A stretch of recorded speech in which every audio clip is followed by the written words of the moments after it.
first time I met Tom was in the fall of 2012 on a San Diego honor flight. I was walking amongst the hotel, and there was Tom in this World War II paratroopers outfit from head to toe. And it wasn't only a uniform from World War II, it was inspection ready. And I remember just coming up and talking to Tom, and I immediately was struck by his humbleness. And I just realized that this was a man who I wanted to get to know more. And he was a man of a few words, but what he said, they were powerful words. They were very deliberate words, and that's what started our friendship. And I mean, that's what I always thought too of. It was so easy to talk to Tom, and he always felt like he belonged, but always wanted to share his service, but in a very humble way. But for us, he was a superstar, he was a hero, he was someone that you just wanted to grasp and learn every single detail that he could tell you, so that you could better understand him and all of the men that he served with. And I think that's so true. The thing that I think about, Tom was a product of the Depression. You know, he grew up in one of the hardest times, and that kind of, in a sense, helped prepare him for World War II. And Tom's, when he used his words, he was a humble man. He shows humility can be a strength. I think Tom understood that he was just one part of a big war. He played a small part, but he was very proud to have played the part he did. I think he underestimated the impact he had in the service and the challenges he faced. But he knew he was part of a team, and he didn't want to draw attention to himself. He wanted to draw attention to those who didn't come back, because he felt his mission was to make sure that they were not forgotten, people remember them and their sacrifice, because that's really the cost of freedom.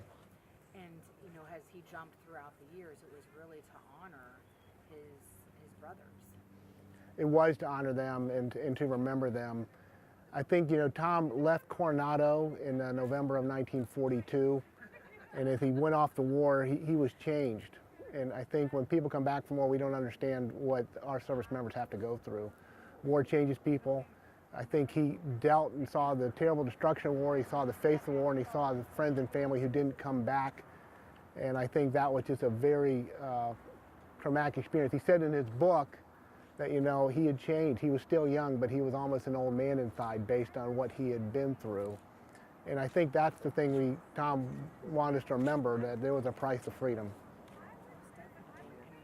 I think in one of the articles I was reading about him is that even as he spoke to children, you know, he started out, you know, as attention, but at the end it was kind of whispering of making sure even young children never forget.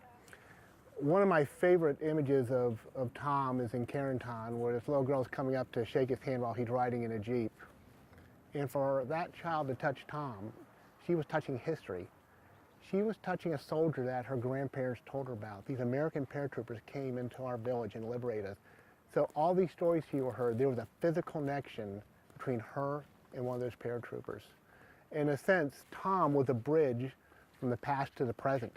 Tom allows us to walk over that bridge, to understand what happened, to have a connection.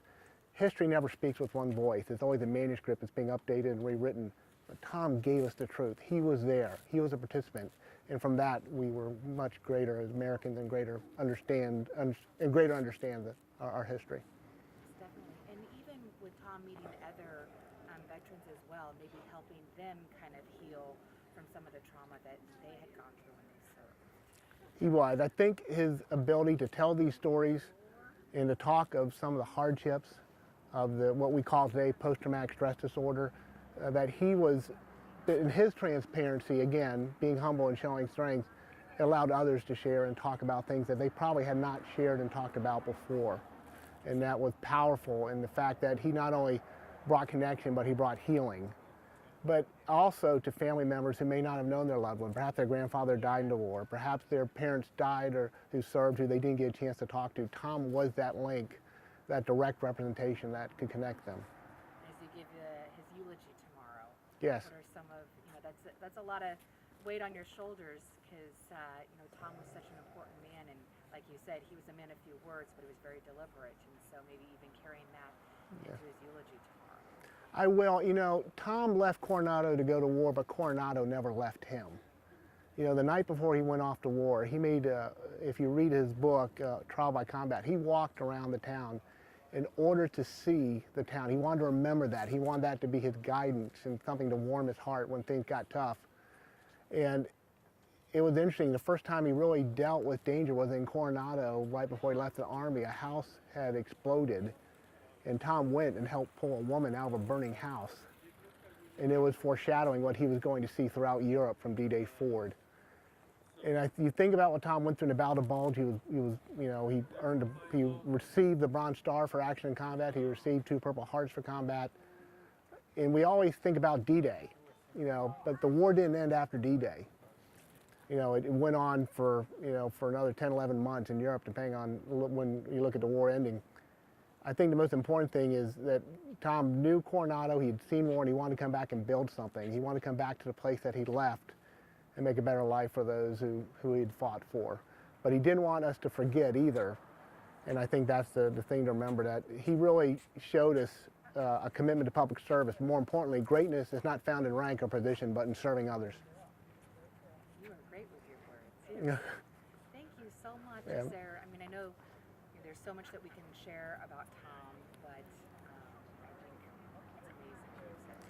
it's amazing. I'll throw one thing here. Now, I did a LinkedIn post, and I was amazed at the number of people who responded to that. I've had like 75,000 hits. But the notes I'm getting from people in there, they're like, wow, this was a really selfless individual. This person epitomized the greatest generation. I had another person say, I live right down the street from him. I never knew any of this. And I think that's one of the stories of Tom, is we have heroes and heroines living in our midst, and we don't realize it. And it helps me stop and think, who's living amongst us that we just need to say thank you to? There's some powerful stories. And probably the most important thing I'll say is, Tom held the nation's hand and kept it from falling in World War II. And the final days was our chance to hold his hand and keep him from falling, because he